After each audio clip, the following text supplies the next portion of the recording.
Espero que você tenha assistido às aulas de fisiologia muscular e do exercício antes de começar esse conteúdo, tá? É interessante assistir. Claro, se você já estuda isso, tem, né? Deixa para lá. Mas se você tem alguma dificuldade, faz muito tempo que viu isso na faculdade ou nem viu isso na faculdade, então eu recomendo que para agora, vai assistir as duas partes de fisiologia para entender um pouco do contexto, porque eu vou passar bem rápido por alguns conceitos que vão fazer falta, tá bom? Então, se você não assistiu e não tem conhecimento sobre isso, volta para lá para assistir, tá bem? Se não, vamos em frente aqui juntos para discutirmos este tema. Eletroestimulação é muito importante para nós na fisioterapia. Que pena que tem gente que não sabe usar e ainda por cima fala mal, né? Esse é o topo da ignorância que uma pessoa pode atingir, né? Ela não tem o conhecimento e ainda fala mal daquilo. Ao invés de aproveitar esse tempo para estudar, ela perde tempo falando mal de um conhecimento que ela não tem e não vai correr atrás. Não entrem nessa onda, por favor, tá? Os recursos físicos têm muita ciência, sim. Tem bastante sustentação científica e já tem muitos anos que isso acontece, tá? O que acontece é que muita gente inexperiente quer fazer estudos com doses erradas e claro que o resultado não é favorável ao uso, porque está usando errado, não é? Imagine que eu vou usar a minha caneca, por exemplo, aqui do lado contrário. Eu não vou conseguir tomar água a caneca do lado contrário, eu não vou conseguir pôr água dentro dela, ela é só uma caneca, não é? Imaginem só com os nossos recursos que mexem com a biologia. Bom, vamos falar de estimulação elétrica neuromuscular. Eu sou Alexandre Cavalieri Gomes, tenho aí um pouco de tudo que eu faço, trabalho aqui na Suíça atualmente, numa clínica muito organizada, muito boa de trabalho, de grupo de trabalho, fisioterapeutas muito competentes e tenho feito muita coisa em Portugal, Espanha, no Brasil. Em maio agora tem aula também no Uruguai, um monte de coisas por aí para espalhar o conhecimento. Eu amo fazer isso e amo ser fisioterapeuta também. E tem outros projetos, mentorias muito legais aí na área de eletroterapia e recursos físicos. Tem uma certificação internacional de fisioterapia esportiva, que é também uma especialização. Ah, muita coisa, muita coisa. Vão me seguindo nas redes sociais, Ale, Alex Cavalieri, com dois L's, tá? Me sigam por aí para a gente se falar. Muito bem, mais uma vez, obrigado a Físio Vital por me permitirem isso, a Ju e o André me permitirem fazer esse trabalho, né? Vamos lá, gente. Quando falamos de correntes excitomotoras ou correntes para estimulação muscular, lá de cara já vem aquela questão: média frequência ou baixa frequência? Qual você vai usar, média ou baixa? Gente, isso é relacionado à estratégia de produção das correntes elétricas. Isso é engenharia. A parte biológica exige que a gente use sempre baixa frequência para ter respostas musculares. Então, construir uma corrente é uma coisa, utilizar na prática é outra coisa. Existem diversas formas de construir uma corrente elétrica porque existem patentes de algumas coisas, não é? Que fazem então com que algumas pessoas busquem criar estratégias diferentes para criar correntes diferentes, ok? Para aí muito inteligentemente fugir das patentes, fugir do pagamento de royalties, ok? Então são coisas distintas, gente. São coisas distintas, ok? Não tem, não vamos confundir. Fala-se muito a média frequência é melhor que a baixa é igual. A ciência mostra que as respostas são sempre iguais, não tem diferença na ciência, ok? Não tem diferença na ciência. Então não fica buscando confusão por aí. Não tem diferença na ciência, tá? Isso para começar. Né? Então, a corrente alça é melhor que a baixa frequência, que infelizmente muita gente chama de FES, né? Não, não é melhor. Dá na mesma, tá? Os estudos todos que comparam, dá igual. Não tem uma vantagem para uma, vantagem para outra, tá bom? Então, nós temos lá as correntes disponíveis que podem ser utilizadas para a estimulação elétrica muscular. A russa, que é extremamente conhecida, né, antiga, é uma corrente dos anos 70 que foi desenvolvida para não precisar pagar royalties para quem criou a corrente de baixa frequência. Então, a corrente russa, ela foi construída com uma engenharia, não é, que gera estimulação muscular em baixa frequência, e a engenharia usou rajadas de média frequência para simular o que seria a baixa frequência. A alce é exatamente idêntica. As interferenciais mudam a engenharia um pouco para fazer a mesma coisa. E a baixa frequência é o que deu origem à série. Então, independente do nome, essas correntes todas vão acabar gerando uma estimulação em baixa frequência para os músculos responderem, tá? A mesma coisa acontece para quando é analgesia. Mesma coisa, tá? Igualzinho, igualzinho, igualzinho. Então, não compre equipamentos pelo nome da corrente. Compre aquilo que você precisa usar. É muito mais importante ter um equipamento de 4 canais ou 8 canais, se você usa muitos grupos musculares, do que você se preocupar, por exemplo, se é russa ou se é alce. Isso não importa, tá? As interferenciais são muito limitadas para o trabalho muscular. Por quê? Porque para usar o trabalho muscular, nós precisamos usar bipolar. E a maioria dos equipamentos vai te dar um canal só da interferencial para bipolar. Então você pode usar 2 eletrodos só. É muito limitada. Tá? Alguns outros dão 2 canais. Tá? Alguns permitem isso. É, é, aí pronto, fica igual um equipamento de fez de 2 canais. É igual, tá? O que você pode fazer com ele tá exatamente a mesma coisa. Qualquer uma dessas correntes podem fazer a mesma coisa. Nós precisamos ajustar algumas coisas. Algo muito importante para ajustar: a frequência. A frequência faz uma seletividade dos neurônios que vão ser mais ativados. Essas frequências que aparecem aqui na tela, deixa eu colocar um laser aqui para facilitar a nossa visão, né?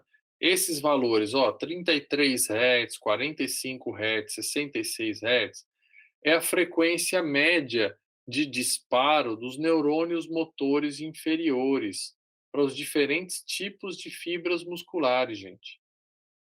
Então, cada tipo de fibra muscular tem uma capacidade de resposta diferente, ok? Então, a velocidade de transmissão do impulso determina essa diferença do comportamento da fibra muscular. Então, o nosso controle motor, lembra, se você não assistiu a parte de fisiologia, volta lá, assiste a parte de fisiologia antes de assistir essas outras coisas aqui, tá? Vale bem a pena, tá? Vale bem a pena mesmo fazer isso, assistir a parte de fisiologia, para entender, por exemplo, isso. As unidades motoras de fibras vermelhas, elas são inervadas por motoneurônios que determinam o tipo de fibra. A velocidade de disparo, ou seja, a frequência de disparos de potenciais de ação por segundo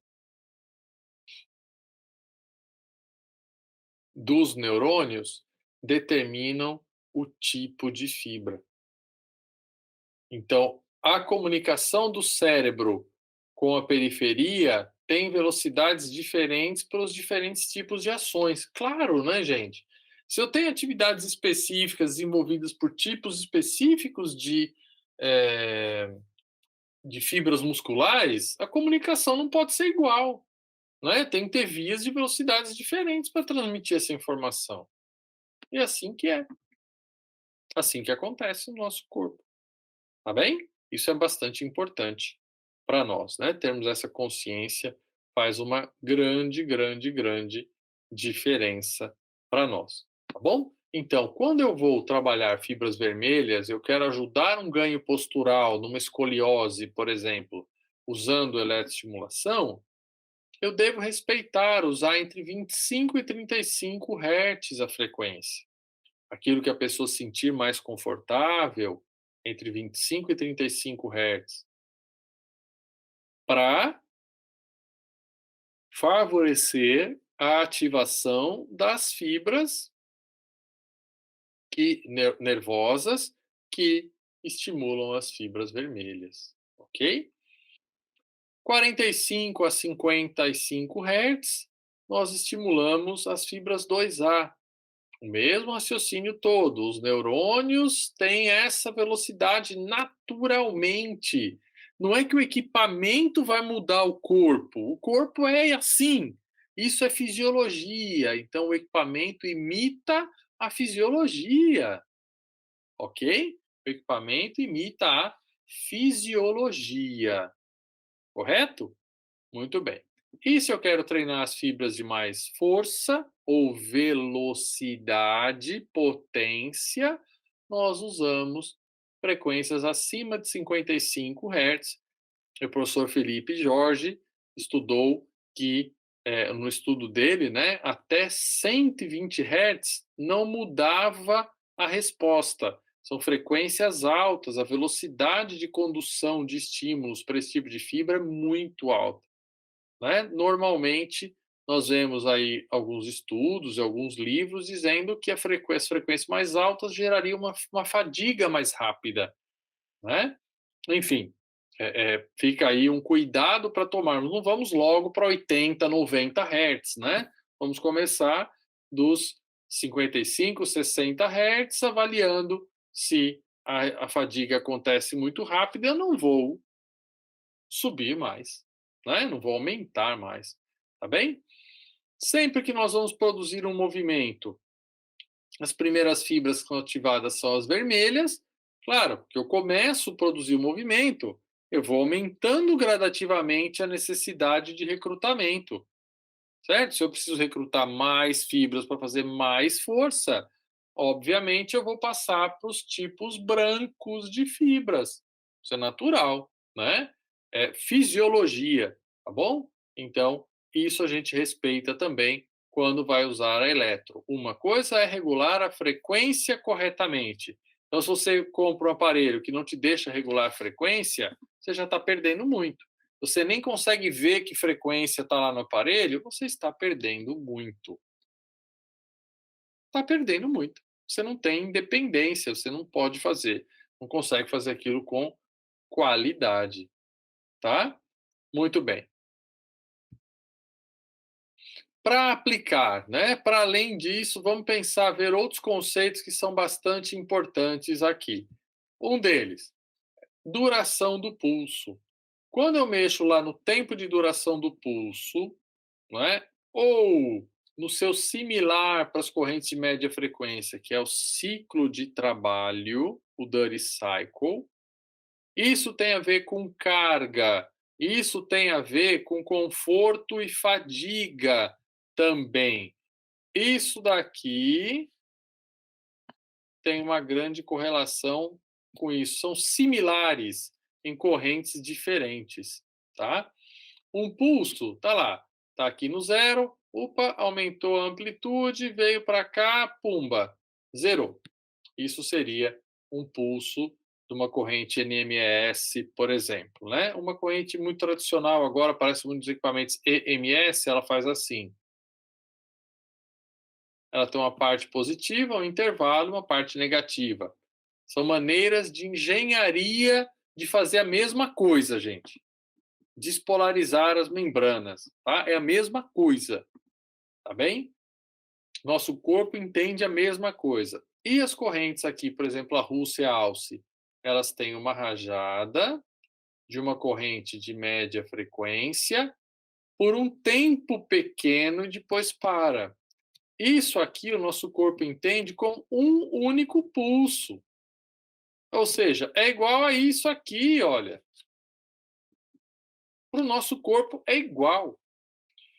O que é controlar o Dirty Cycle, o ciclo de trabalho?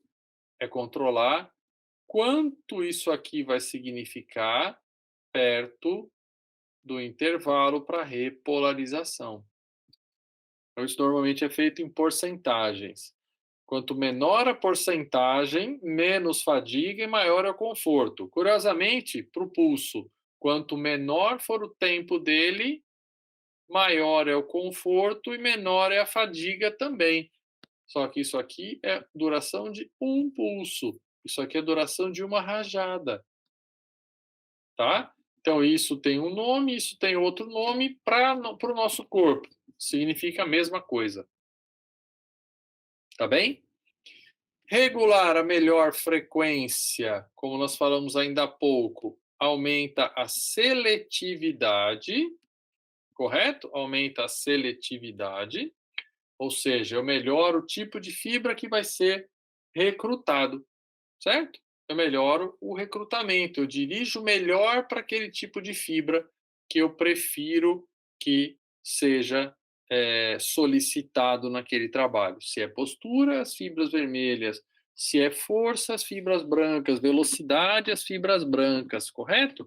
Então, isso nós regulamos pela frequência e pela carga que vamos impor, claro, não é? A amplitude e ou o dirty cycle ou o tempo de duração do pulso, eles juntos vão determinar quanta carga elétrica o músculo vai receber, o nervo vai receber para estimular o músculo, ok?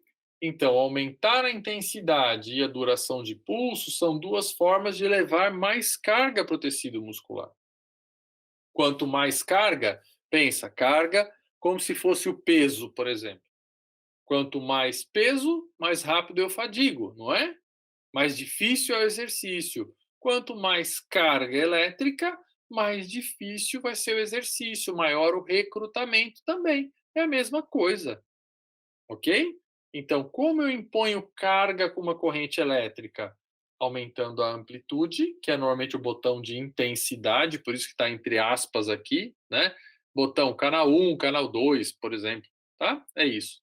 Nós temos a possibilidade de aumentar a carga, aumentando essas variáveis aqui, tá? Isso é uma maneira de conseguirmos atingir o desenvolvimento aí maior de recrutamento ou menor, né? Se eu colocar duração de pulso bem baixa e pouca amplitude, faço um recrutamento muscular inicial, comecinho da contração, isso é um trabalho postural, né? É um trabalho para fibras vermelhas. Se eu vou lá no limite, bloqueio a capacidade de mover a articulação, tão intensa que está o choque, diminuo um pouco para a pessoa conseguir mover fazendo muita força. Isso é uma carga alta, é como um peso muito elevado, dá na mesma, ok? Dá na mesma, tá bom? Muito bem. Então, avançamos mais um bocadinho aqui. Olha aqui posicionamento de eletrodos, né? Nós temos dois contrastes aqui bizarros, né? Esse tipo de aplicação aí onde nós temos a bola vermelha, isso não deveria jamais estar em um capítulo estimulação muscular.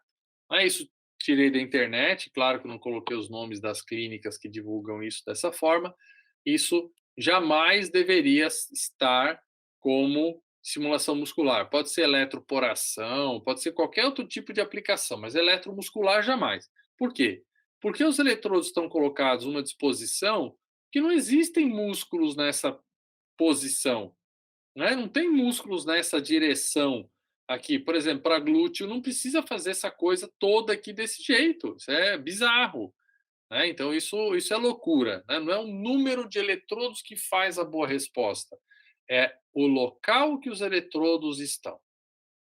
Então aqui, por exemplo, este aqui combinado com este aqui faz muito sentido, né? Aqui eu tenho cabeça longa, cabeça curta do bíceps. E aí aqui, internamente, dá para ver do outro lado também, né? Aqui e aqui, eu tenho semitendinoso embaixo, semembranoso em cima. Isso faz sentido, isso é anatomia. Isso faz total sentido para estimulação muscular. Claro que a pessoa deitada, dormindo, não, aí você está de piada comigo, né? Aí é brincadeira fazer isso. Isso não existe, tem que fazer exercício junto. Ah, por que tem que fazer exercício? Oh, meu Deus do céu, você vai fazer um treinamento para aprender um movimento e dorme? Como é que você aprende uma coisa nova dormindo? Ah, tá de brincadeira comigo, não é possível que alguém ainda pense essas coisas. Aí é que dá um monte de besteira que o pessoal começa a falar mal, injustamente, da eletroestimulação muscular. Pô, deixa o paciente deitado lá, sossegado. Não, peraí, se é para aprender um movimento novo, como é que o paciente fica deitado sossegado? Me explica, pelo amor de Deus. Isso é uma coisa de maluco. Tem que ter atividade voluntária. Se é para postura, mantendo a postura, fazendo outras atividades, mantendo a postura. Se é para treinar uma outra habilidade qualquer relacionada a fibras brancas, velocidade, força, saltar, precisão com velocidade, tem que ter a atividade junto com a carga. Ou você vai lá na academia, você coloca o peso para o supino, segura só na barra, ela fica pendurada, você dorme lá um pouco, você fica forte. Você vai usar borrachas para fazer exercício, você segura só na borracha e fica dormindo e você fica forte?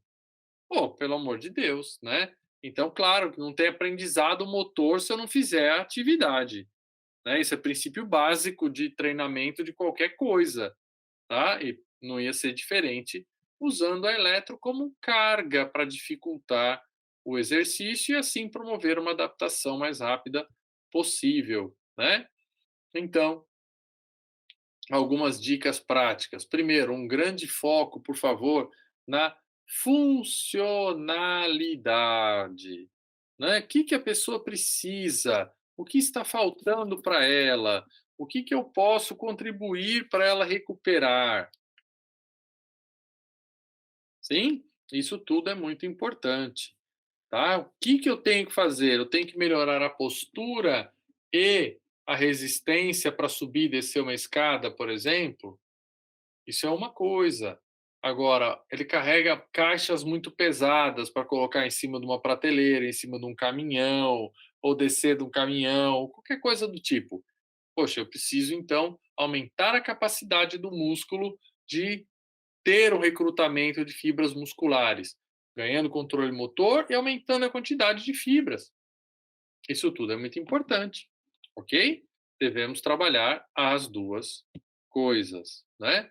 Que mais que nós temos aí de dicas importantes? Quando eu quero trabalhar músculos flácidos no pós-operatório, né? Uso isso já há muitos e muitos e muitos anos para trabalhar isometria ou trabalhar a postura.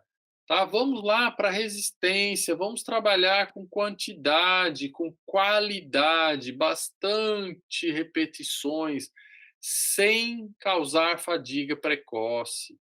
Então, nós damos tempo de recuperação. Olha, T-on, T-off. Sempre o T-off é longo entre os ciclos. Né? Sempre eu tenho um T-off mais longo. Sempre eu tenho um T-off que permite recuperar bem o músculo. Então, eu faço uma sequência de movimentos e dou um tempo de recuperação. Para quê? Para não cansar, para a pessoa manter sempre a concentração, manter qualidade no desempenho. E ela vai repetir aquilo muitas e muitas vezes. Então, eu faço, por exemplo, 10 segundos de movimento, 20 segundos sem fazer nada, 10 segundos, 20 segundos. Lembra, eu estou falando de pós-operatório. Né? A pessoa está com uma baixa capacidade, tem dor, tem edema. Então, eu não quero massacrar a pessoa, mas eu coloco atividade muscular com um recrutamento externo, com uma carga externa, para fazer essa musculatura trabalhar, para o cérebro não perder de vista que existe músculo que pode trabalhar. Claro que se for para postura, né, gente, eu mantenho a ativação muscular, né? Postura não tem um tempo faz, um tempo não faz, né?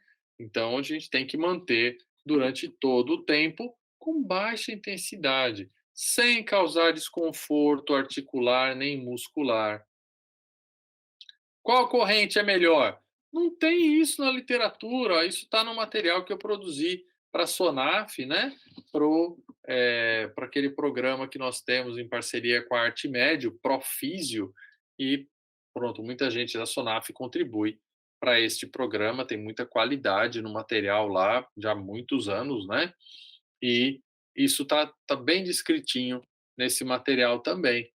Aí nós podemos ter algo mais exigente, né? Vou fazer exercícios isotônicos, ok? Então eu vou aumentar um pouco a frequência e passar a usar também exercícios que já agora passam a gerar fadiga na execução, entre 15 a 20 repetições. Por que isso? Quem assistiu à aula de fisiologia sabe por que isso, não é? Porque assim nós estamos trabalhando as fibras 2A. A fadiga tem que aparecer entre 15 a 20 repetições. Se eu estiver usando essa frequência entre 45 a 55 Hz, ok? Porque assim eu sei que eu usei as fibras tipo 2A, tá bem? Aí eu faço séries de exercícios e deixo o tempo off de 2 a 3 minutos para aquele músculo. Trabalho outros músculos. Trabalho aquele grupo muscular, deixa ele descansar 2 a 3 minutos, porque é um paciente, não é? Ele não está com a saúde plena. Então eu posso trabalhar outros grupos musculares? Claro que sim, mas aquele grupo descansa enquanto outros trabalham. Pronto. Sempre, olha, atenção ao número de repetições, aos sinais de fadiga, certo? Isso é o que diz para nós se nós estamos mesmo trabalhando naquela capacidade que nós queremos de resistência muscular. Isso gera muito aprendizado motor com baixíssimos riscos, ok?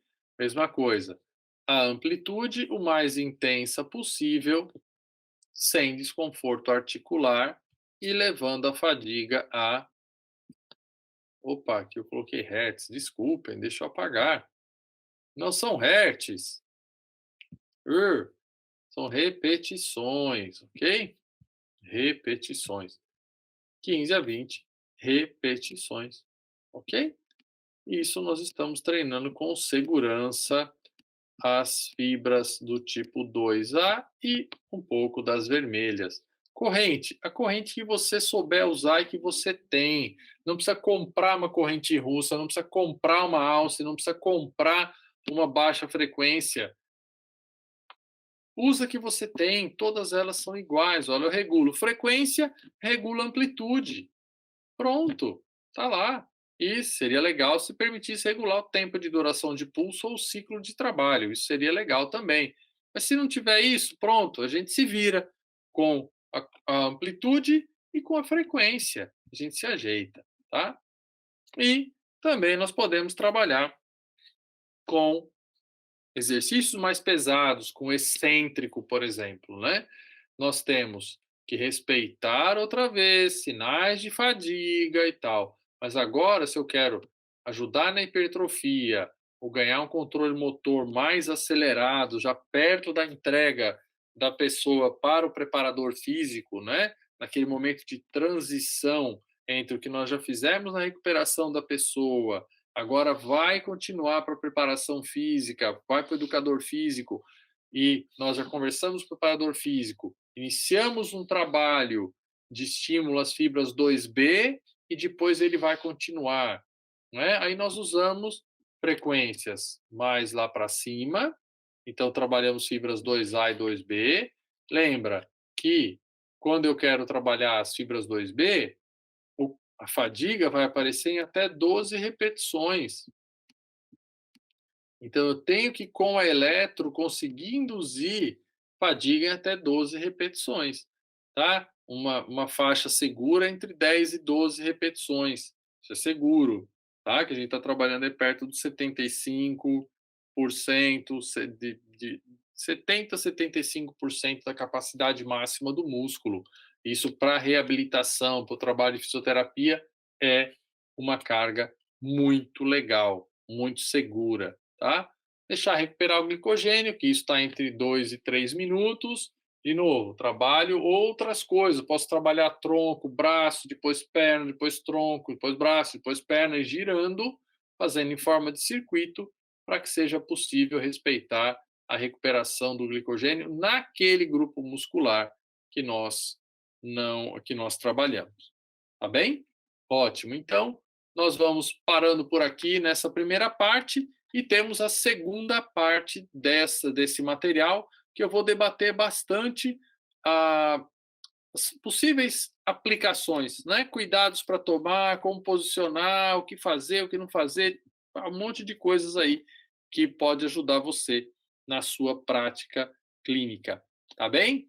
Obrigado então aí por estarem conosco até agora, acompanhando esse material e vamos produzir muitas outras coisas, se Deus quiser. E mais uma vez, muito obrigado a toda a equipe da Fisiovital, essa empresa que trabalha com tanta seriedade, com material de tanta qualidade, e eu vou produzir também material que vai falar das utilizações que eu faço aí, das diferentes bandagens que a Fisiovital vende para nós, tá? Fornece. Gente, fiquem bem, tá? Muito obrigado por acompanharem e tem essa última parte da Eletro. Acompanhe isso, por favor, hein? Que tem muitas dicas legais aí de como fazer na prática clínica, tá bom? Obrigado, gente. Fiquem bem.